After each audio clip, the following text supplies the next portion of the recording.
Some people are just flat out liabilities. Your discretion's advised. Karen, Mr. Karen over here.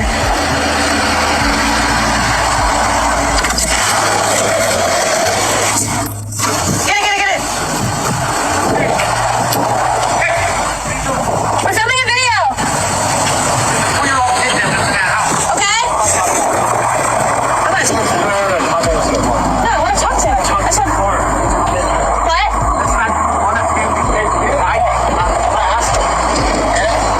I get it. You can leave us alone. A 2-year-old? Yeah. What does that matter? Who's driving the car when he's fucking around with a skateboard? Just relax, bro. Somewhere else. Take my picture. Take it. In the car! The hell do you think this is? Annoying. No, you don't get to make your own decisions. Stop. You don't run. You don't sit there and bicker old people. You hop in, you leave. We're sitting here ghost riding and whipping the neighborhood. Stop acting like we're not in the wrong. And then you're antagonizing him. If he goes and slaps you, I have to go grab him. You don't get to do that. If he gets in your face, now I have to fight him. So you don't get to act all big and bad when you're with your man. It's not funny. I have to agree with them on that one. Knew what they was doing was wrong. But he made a good point. Why would you sit there and go back and forth with someone? Then he'd have to jump in it. Now it's a big mess. Get in your car, shut up, and let's go. But see, some of these women, they walking around with an S on their chest until their whole car get pulled. Once their whole car get pulled, now you really see who they really are.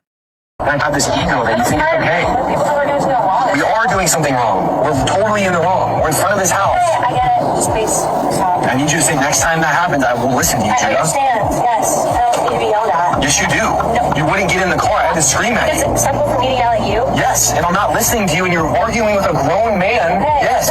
That, ladies and gentlemen, is what you call a liability. The boyfriend knew what they were doing was wrong. Obviously, they wanted to make their little content. Sometimes people go a little too far to create their content. But when it came down to it, he knew he had no dog in the fight. However, the woman he was with had a completely different agenda. There is nothing worse than giving specific instructions to somebody and they refuse to listen because they truly believe they think they know better than you in that moment. That's how a large number of men find themselves between the pimp and the hard place. Because they want a woman that does not listen. Because they think they're in the right. No, you in the wrong. And then when you, as a man, tee off in your woman's ass, then she get mad. She get in her feelings. Okay, you haven't had your ass whooped as a child enough. You haven't been scolded much growing up. The best decision to make at that point in time was to get in the car and drive away. No harm, no foul.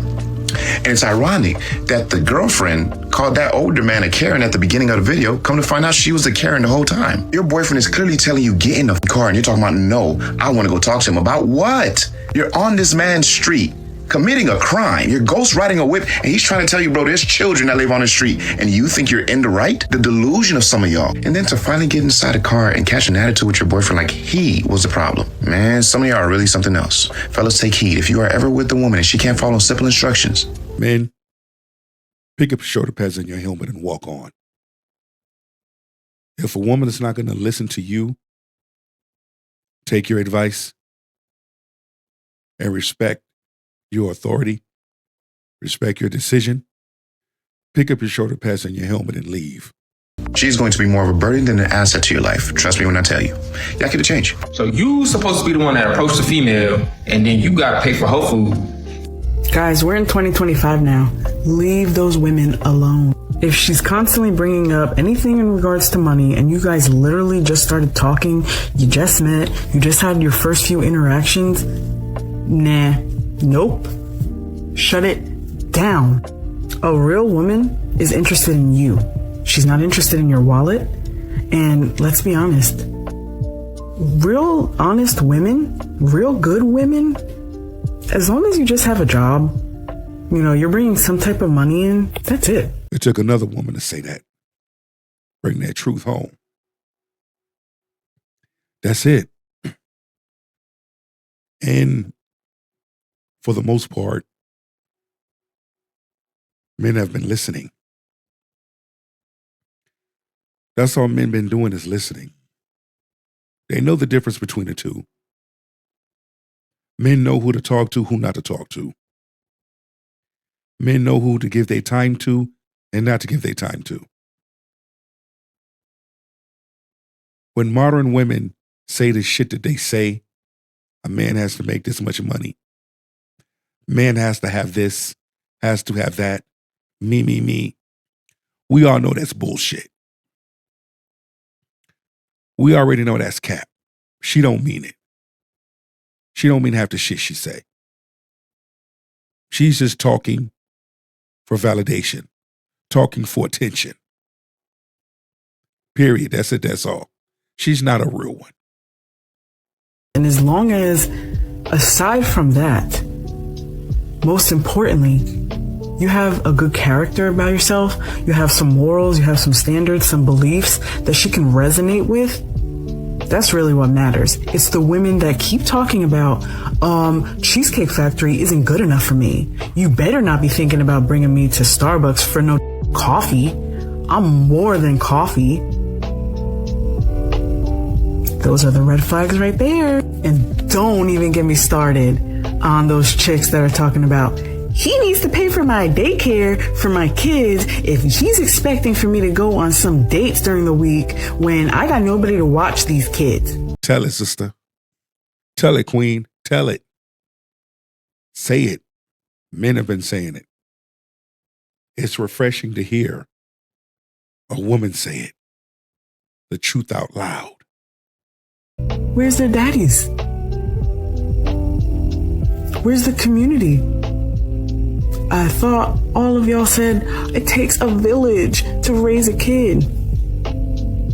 But according to those standards, it takes some random dude that's trying to get to know you and go on a date with you to raise a kid because you need him to pay for your daycare? Don't you get child support? You paying for shit. Not paying for your daycare.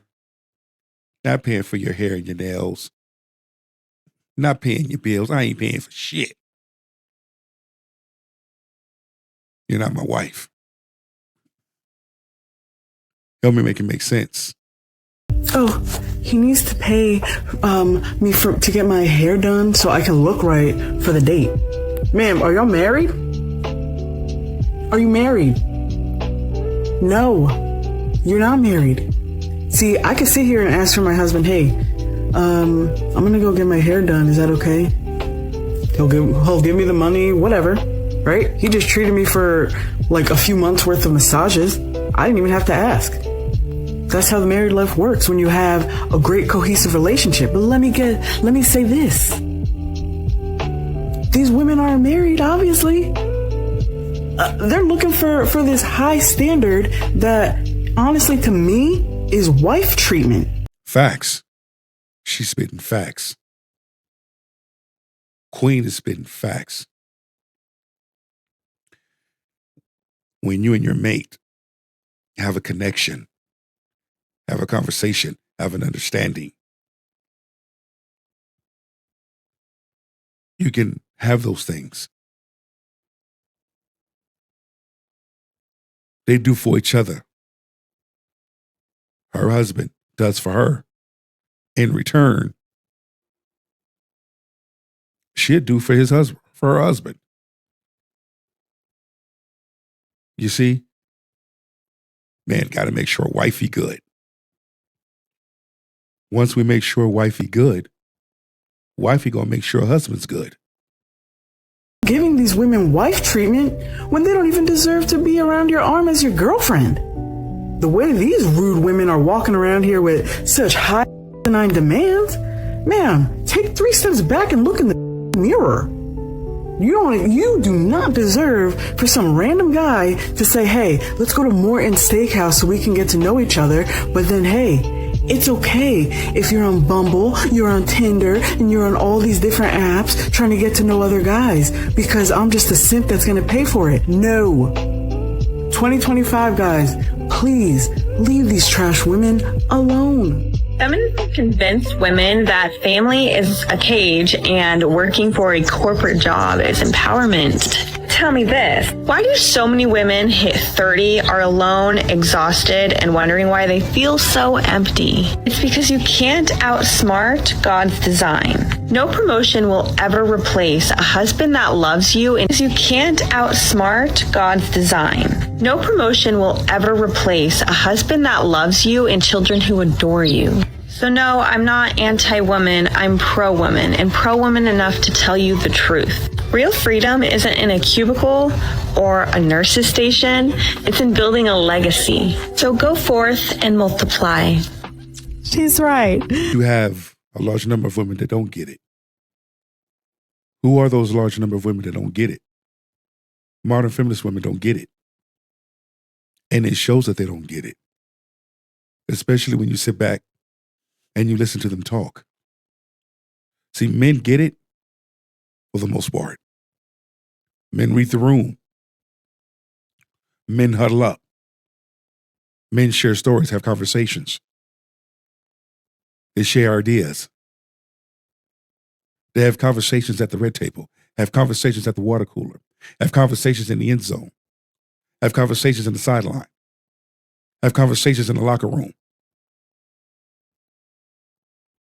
And more and more and more, men are learning, men are growing. If you say to a woman, like, I want a wife that's submissive, deep offense, right? From a lot of like modern women, deeply, like, what do you mean? What does that mean? You want me to just sit around and do what you tell me to do? And then it's like next day at work and you're like getting coffee for the boss and you're doing everything he says. He's got a long list of things. You're sitting under the blue lights and you're just, you know, kind of a slave. So it's like amazing to me that if your husband would want you to like want to be head of household and just want you to, it's just strange that then you would go embrace that very submissive nature with like a strange guy who doesn't give a lick about you, who's oftentimes, you know, a jerk, right? Your boss is not always nice, and who's got a list of chores that are unpleasant, right? It's not like, oh, I want you to be submissive, but I love you and you're the most amazing wife ever and I love our children and that really means that I'm the head of household and, you know, but you're right. You got to really wonder what women think they're getting when they opt for freedom that's not really freedom. I don't know a single woman who opted out of family and opted out of children and has a career and is fulfilled. They're all a mess.